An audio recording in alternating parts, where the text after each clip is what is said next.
Now,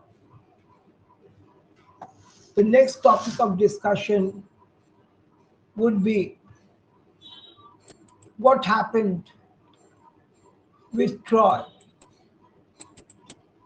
Something that must have misguided the war of this Troy. So, we'll be sharing the screen, we'll be sharing the material with you, and we'll come to definite catastrophe that accompanied the fall of Troy. You can say how Troy was attacked and what happened after it. So, taking that into consideration, we'll be now discussing about this Troy. There are many tales having to do with the fall of Troy. But the real story, as it is depicted in the epic, will be narrated to you to an extent which is possible to be done. If entirely it is not possible, then of course, to an extent, at least something can be explained as to what has really happened with Troy after this. So, you see, what we have to do now is to go into the details of the fall of Troy. Subsequently, how did it take place? What was involved in it? Who else got involved in the fall of Troy?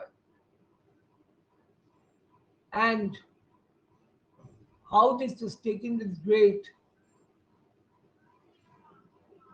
erudition by scholars.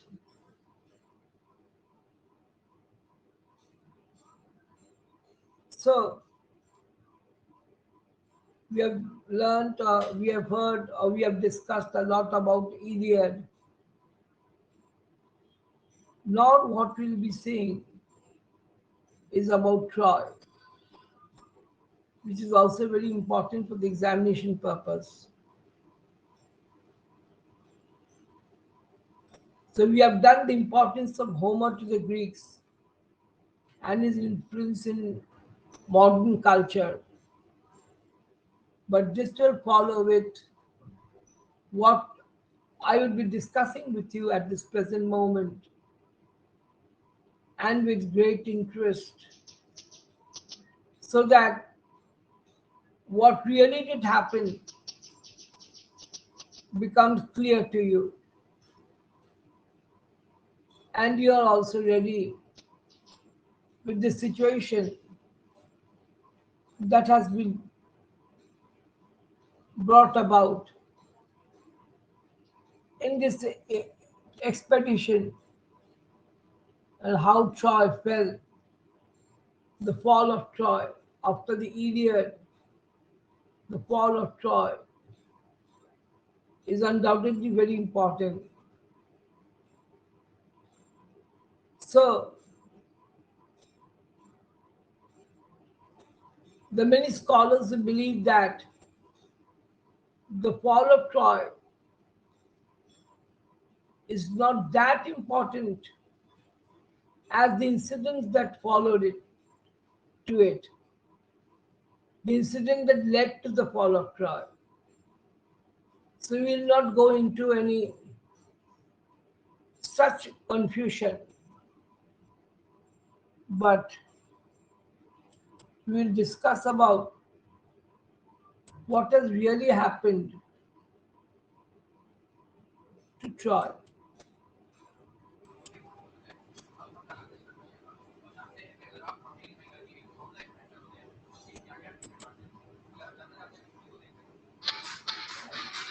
Sharing to হচ্ছে তো? The Iliad, now the sixth episode, continued.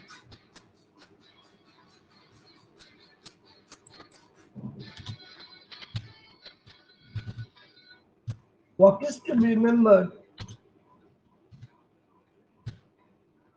is that what has happened now cannot be avoided. War is imminent, will take place.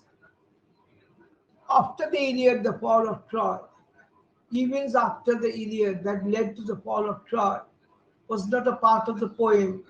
After the burial of Hector, the Trojan call on outside forces for help and Greece lose many warriors. In one battle, Achilles encounters Paris, who shoots an arrow that, guided by Apollo, strikes Achilles in the right heel, the only place where he is vulnerable. Aias, Ajax, and Odysseus are able with great difficulty to rescue Achilles' body, and immediately there arises a dispute over who should receive Achilles' splendid armor. When it is awarded to Odysseus, Aias Ajax becomes so furious that he threatens to kill some of the Greek leaders. When he realizes the lack of honor in his threats, he commits suicide. With the death of their two greatest and most valiant warriors, Aias and Achilles, the Greeks become anxious about overtaking Troy. After consulting various seers and oracles, they instructed to secure the bow and arrows of the Heracles, which are in the hands of Prince Philoctetes, a Greek who was abandoned earlier because of a loathsome wound that would not heal. Odysseus and Diomedes are sent to Philoctetes and they convince him to return with the bow and arrow. In his first encounter in the battle, he is able to kill Paris. This death, however, does not affect the course of the war. The Greeks are then given a series of tasks they must accomplish to secure victory. They must bring the bones of Pelops back to Greece and from Asia, bring Achilles' son into the war, and steal the sacred image of Athena from the Trojan sanctuary.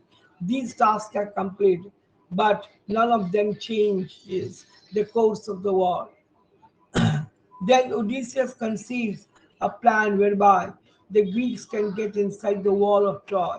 A great house of wood is constructed with the hollow belly that can hold many warriors.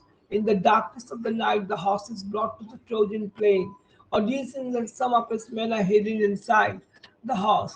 The rest of the Achaeans burn their camps and sail off behind a nearby island.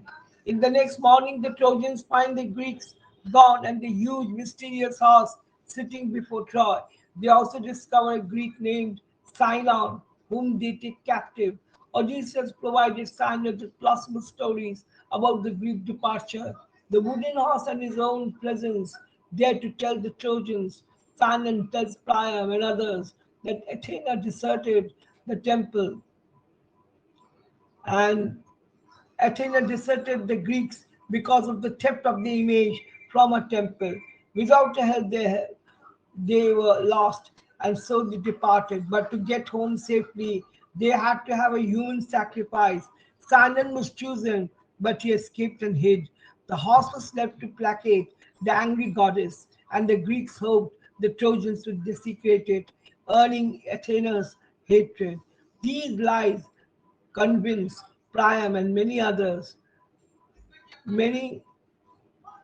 Priam and of course many other Trojans. So they pull the gigantic horse inside the gates to honor Athena. That night the soldiers creep out of the house, kill the sentries and open the gates to let the Athenian army in. The Achaeans set fires throughout the city, massacre inhabitants, and loot the city. The Trojan resistance is ineffectual. King Priam is killed, and by morning, all but a few Trojans were dead. Only Aeneas, with his old father's young son and a small band of Trojans, escaped. Hector's young son, Astyanax, is thrown from the walls of the city. The women who are left are given to the Greek leaders as far as prizes to be used as slaves or as concubines. Troy is devastated. Hera and Athena have their revenge upon Paris and upon his city. So the role of the gods in the Iliad, the gods in the plot. Here are some noteworthy scenes in which the gods play a significant role. In Book 1, Apollo and the Plague, Athena restrains Achilles, Zeus, Thetis, Hera, Hephaestus, and his parents. In Book 2, Zeus sends Agamemnon a dream, Iris the messenger goddess. The poet invokes the muse to aid him in telling the story of the rage of Achilles, the greatest Greek hero to fight in the Trojan War. The narrative begins 9 years after the start of the war, as the Athenians sack a Trojan allied town and capture two beautiful maidens, Chryseis and Briseis. Agamemnon, commander in chief of the Achaean army, takes Chryseis as his prize. Achilles, one of the Achaeans' most valuable warriors, claims Briseis. Chryseis' father, a man named Chryses, Chrysses. Chryseis' name, his father's name is Chryseis, Chryses, Epistophius' father. A man named Chryses, Chryses, who serves as a priest of the god of Apollo, begs Agamemnon to return his daughter and offer to pay an enormous ransom. When Agamemnon refuses, Chryses pleads to Apollo for help. Apollo sends a plague upon the Greek camp, causing the death of many soldiers. After 10 days of suffering, Achilles calls an assembly of the Achaean army and asks for a soothsayer to reveal the cause of the plague. Calchas, a powerful seer, stands up and offers his services. Though he fears retribution from Agamemnon, Calchas reveals the plague as a vengeful and strategic move by Chryses and Apollo, Chryses and Apollo. Agamemnon flies into rage and says that he will return Chrysis, Chrysius only if Achilles gives his Briseis, as compensation. Agamemnon's demand humiliates and infuriates the proud Achilles. The men argue and Achilles threatens to withdraw from battle and take his people, the Myrmidons, back home to Phthia. Agamemnon threatens to go to Achilles' tent in the army camp and take Briseis himself. Achilles stands poised to draw his sword and kill the Achaean commander when the goddess Athena, sent by Hera, Hera, the queen of the gods, appears to him and checks his anger. Athena's Athena's guidance, along with a speech by the wise advisor Nestor, finally succeeds in preventing the duel. That night, Agamemnon puts Chryseis on a ship back to her father and sends heralds to have Briseis escorted from Achilles' tent. Achilles prays to his mother, the scene in Thetis, to ask Zeus, king of the gods, to punish the Achaeans. He relates to her the tale of the quarrel with Agamemnon and she promises to take the matter up with Zeus, who owes her a favor. As soon as he returns from a 13-day period of feasting with the Ethiopians, meanwhile, the Achaean commander Odysseus is navigating the ship that Chryseis has boarded. When he lands, he returns the maidens and makes sacrifices to Apollo. Chryseis, overjoyed to see his daughter, prays to the god to lift the plague from the Achaean camp. Apollo acknowledges his prayer and Odysseus returns to his comrade. But the end of the plague on the Achaeans only marks the beginning of worse suffering. Ever since the quarrel with Agamemnon, Achilles has refused to participate in battle, and after 12 days, Thetis makes appeal to Zeus as promised. Zeus is reluctant to help the Trojans for his wife. Hera favors the Greek, but he finally agrees. Hera becomes livid when she discovers that Zeus is helping the Trojans, but her son Hephaestus persuades her not to plunge the gods into conflict over the mortals. But while the whole point focuses more centrally on the rage of a mortal, it also concerns itself greatly with the motivations and actions of the gods. Even before Homer describes the quarrel between Achilles and Agamemnon, he explains that Apollo was responsible for the conflict. In general, the gods in the poem participate in mortal affairs in two ways. First, they act as external forces upon the course of events, as when Apollo sends the plague upon the Achaean camps, Achaean army.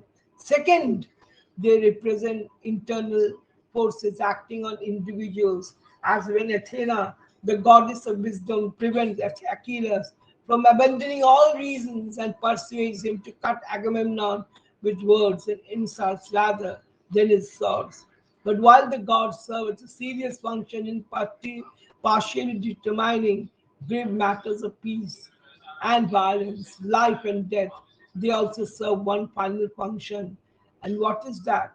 That of comic relief. Their intrigues, double dealings, and insane squabbles often appear and humorously petty in comparison with the whole slaughter and pervades the mortal realm. The bickering between Zeus and Hera, for example, provides a much lighter parallel to the heated exchange between Agamemnon and Achilles. Indeed, in other submission to the base appetites and shallow grudges, the gods of the Iliad often seem more powerful to pro-human folly than the human characters themselves. Zeus promises to help the Trojans not out of any profound moral consideration, but rather because he owes Thetis a favor. Similarly, his hesitation in making this promise stems not from some worthy desire to let fate play itself out, but from his fear of annoying his wife. When Hera does indeed become annoyed, Zeus is able to silence her only by threatening to strangle her. Such instances of partisanship, hurt feelings, and domestic strife, common among the gods of the Iliad, portray the gods and the goddesses as less invincible and imperturbable than the might imagine them to be. We expect these sorts of excessive sensibilities and occasional dysfunctional relationship of the human characters, but not the divine ones. The clash between Achilles and Agamemnon highlights one of the most dominant aspects of the ancient Greek value system of the vital importance of personal honor. Both Agamemnon and Achilles prioritize their respective individual glories over the well being of the Achaean forces. Agamemnon believes that as chief of the Achaean forces, he deserves the highest available prize, Briseis, and is thus willing to antagonize Achilles, the most crucial Achaean warrior, to secure what he believes is properly owed to him. Achilles would rather defend his claim to Briseis, his personal spoil of victory, and thus what he believes is properly owed to him, then diffuse the situation. Each man considers deferring to the other a humiliation rather than an act of honor or duty. Each thus puts his own interest ahead of that of his people, jeopardizing the effort. To help the Trojans, as promised, Zeus sends a false dream to Agamemnon, to which a figure in the form of Nestor persuades Agamemnon that he can take Troy if he launches a full scale assault on the city's walls. The next day, Agamemnon gathers the troops to attack, but to test their courage, his troops but to test their courage, he lies and tells them that he has decided to give up the war and return to Greece. To his dismay, they eagerly run to their ships. When Hera sees that the Achaeans fleeing, she alerts Athena, who inspires Odysseus, the most eloquent of the Achaeans, to call the men back. He shouts words of encouragement and insult to goad their pride and restore their confidence. He reminds them of the prophecy that the soothsayer Calchas gave when the Achaeans were first mustering the soldiers back to Greece. A water snake has slithered to shore and devoured the nest of 9 sparrows, and Calchas interpreted the sign to mean that 9 years would pass before the Achaeans would finally take Troy. As Odysseus reminds them, they vowed at that time that they would not abandon their struggle until the city fell. So we find that the great Greek leaders, they have their own way of doing things. Nestor now emerges, encourages Agamemnon to arrange these troops by city and clan so that they can fight side by side with their friends and kin. The poet takes this opportunity to enter into a catalogue of the army. After invoking the muses to aid his memory, he details the great cities that have contributed troops to the Greek cause, the number of troops that each has contributed, and who leads each contingent. At the end of the list, the poet singles out the bravest of the Achaeans, Achilles and Ajax among them. When Zeus sends a message to the Trojan court, telling them of the Greeks' awesome formation, the Trojans must muster their own troops under the command of Priam's son Hector. The poet then catalogues the Trojan forces. Greek gods are anthropomorphic gods who possess various human characteristics. Anthropomorphic gods who possess various human characteristics. Based on these characteristics, Homer depicts them as the very competitive beings who are constantly trying to prove themselves superior to others. In Iliad, some gods sided Achaeans while others sided Trojans, but they shared something common, which is they all interfered in the war, which resulted in various unexpected consequences. Therefore, in Homer's Iliad, Greek gods intervene in the war to help their favorite mortals, control the fate of the soldiers, and cause unexpected twists and turns in the plot. During the Trojan War, different goddesses take different sides, and they are depicted very generous to their favorite mortals. For instance, Paris declares Aphrodite as the most beautiful among other goddesses. As a result, it becomes Aphrodite's favorite and receives aid during the war. In this way, it is very beneficial to a mortal if it has God's power on his side. For example, in Book 1, Chryses, Khrys, a priest, is not physically as powerful as Agamemnon or Achilles, Akhilleus. But when Agamemnon refuses to return Chryses' daughter back, Chryses succeeds in punishing Achilles with Apollo's help. Now, when he heard this prayer, Volvos, Apollos walked with storm in his back in his heart from Olympus's crest, quiver and bow his back, and bundled arrows changed on the sky behind as he rocked in his anger, descending on the sky behind as he rocked in his anger, descending like night itself. This is given in Book 1, lines 51-55. Consequently, the Greek gods help their favorite mortals in every situation without worrying about the possible consequences. Having the kind of support from a god is a substantial power a mortal can have. The fact that God helps mortals regularly introduces the role of gods in deciding the fate in Iliad. Homer depicts gods as the ultimate deciders of the fate of the mortals. As an example, book starts with the lines, leaving so many dead men carrion for dogs and birds, and the will of Zeus was done. Book 1, lines 5 to 6 is given there. This reveals that the consequences of the war is the will of the mortals, which is fulfilled through the actions of mortals. With our view of gods, it can sometimes be difficult to comprehend the actions and thinking of the Greek deities. The Christian gods does not tend to take such an action active role in the affairs of the people's lives, where on the other hand, the Greeks regarded direct involvement with the gods as a daily, uncontrollable part of life. Needless to say, divine intervention was a major variable in the equation of Homer's Iliad. The gods picked up who they favor for the different reasons. Except Zeus, as the symbol of supreme authority and justice, he makes judgment calls as to other gods' involvement in the war, remains impartial and doesn't seem to get caught up in picking favorites. On the other hand, Zeus's wife Hera displayed the more typical actions of a god.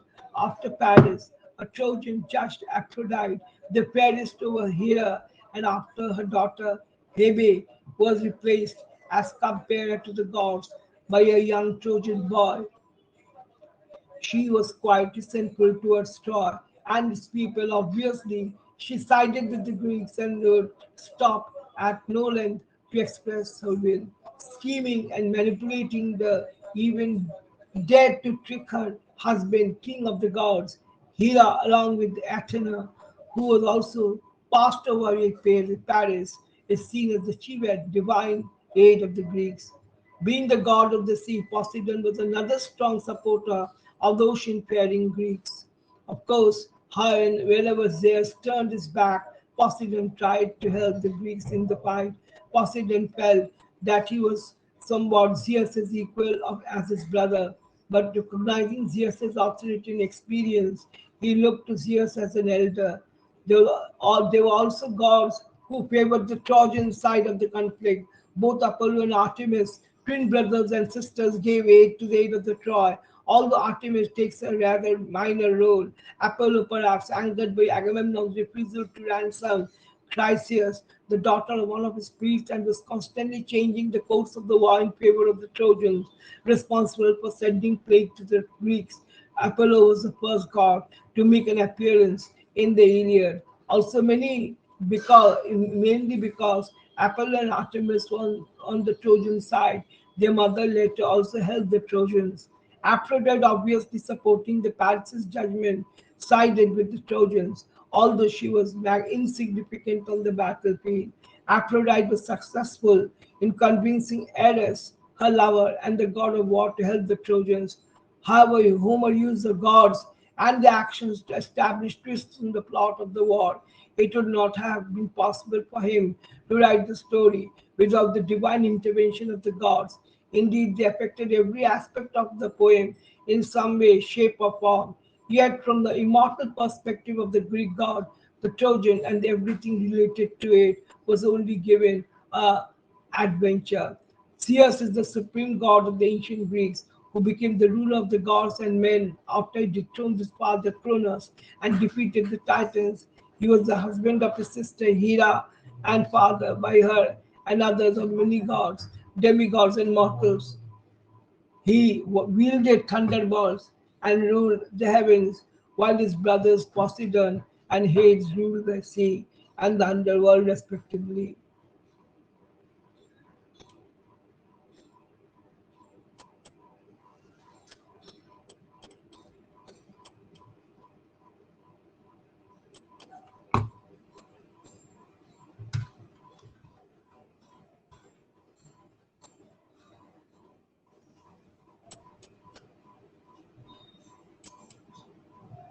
Not Kashmir.